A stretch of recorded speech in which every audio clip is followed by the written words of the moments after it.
Good morning. So today I'm gonna show you how to assemble Baby Hug 4-in-1. So sa mga nako-confuse pa kung paano i-assemble, so ipapakita ko ngayon sa inyo kung paano.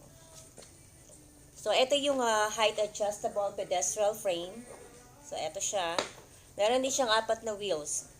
So ilalagay nyo lang to dito. Insert nyo lang.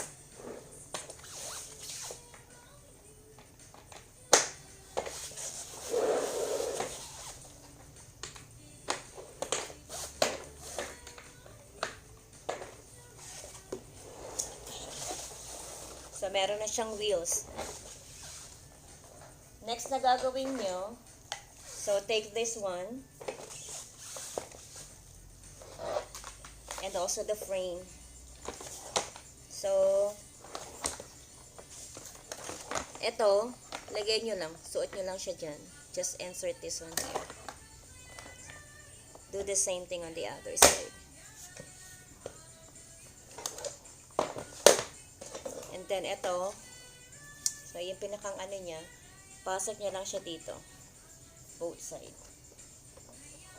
So, once na marinig nyo yung click, so ibig sabihin, lock na siya. So, narinig nyo na yung click niya dito. So, ibig okay na siya. Then, click nyo lang siya dito. Insert nyo siya. And then, ganun siya. So, yan. So, madali lang siya kasi meron na siyang brake. So, napakadaling gamitin. Easy to move. So, kung saan nyo gustong dalhin, pwede. So, ngayon, ito, kasi actually ito, hindi naman to kailangan ng sa newborn. So, ginagamit lang to starting ng 5 months or 6 months. Pag ginamit nyo na yung cradle mode.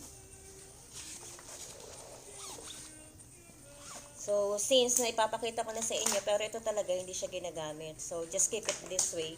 Pero ipapakita ko na rin sa inyo kung paano siya gamitin sa loob ng baby crib. So, siguro naman napakadali at ano na sa inyo nito. Familiar na kayo. So, click nyo lang yan sa both side. Tapos, kunin nyo yung pinakang cover niya.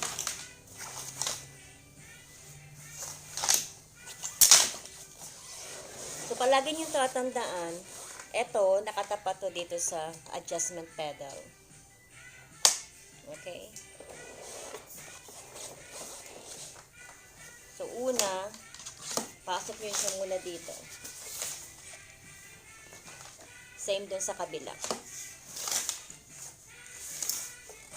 Tapos, eto dito.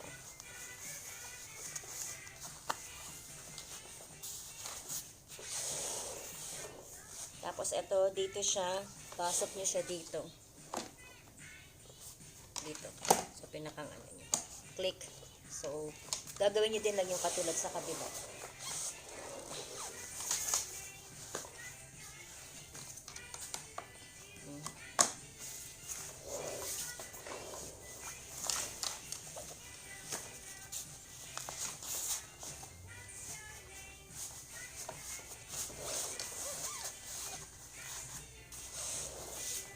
Pero bago nyo siya i-zipper, ilagay nyo muna to.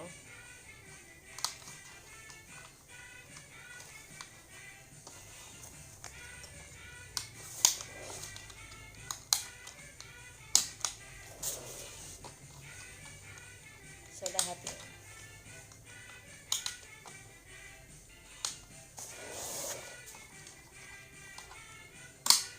I-sure nyo lang na lahat ng clip nakapasok. Para sa safety ng baby niya.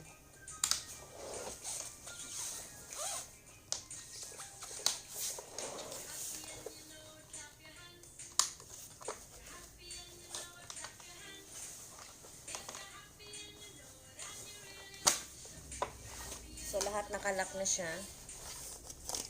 Pinasok ko na rin yung strap niya.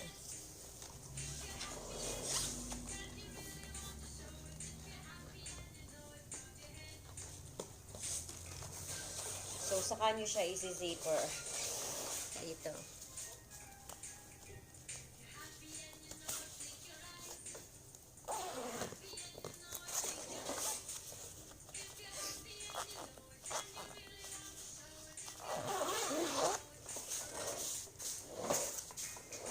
So, same thing din dito sa kabila. Ganun nyo din gagawin.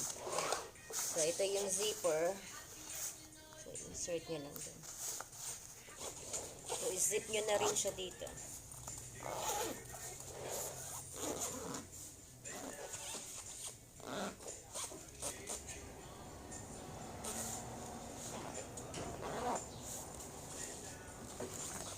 And lastly, syempre, yung toys. So, ito yung on and off niya. So, meron siyang lullaby, music, at saka yung lights.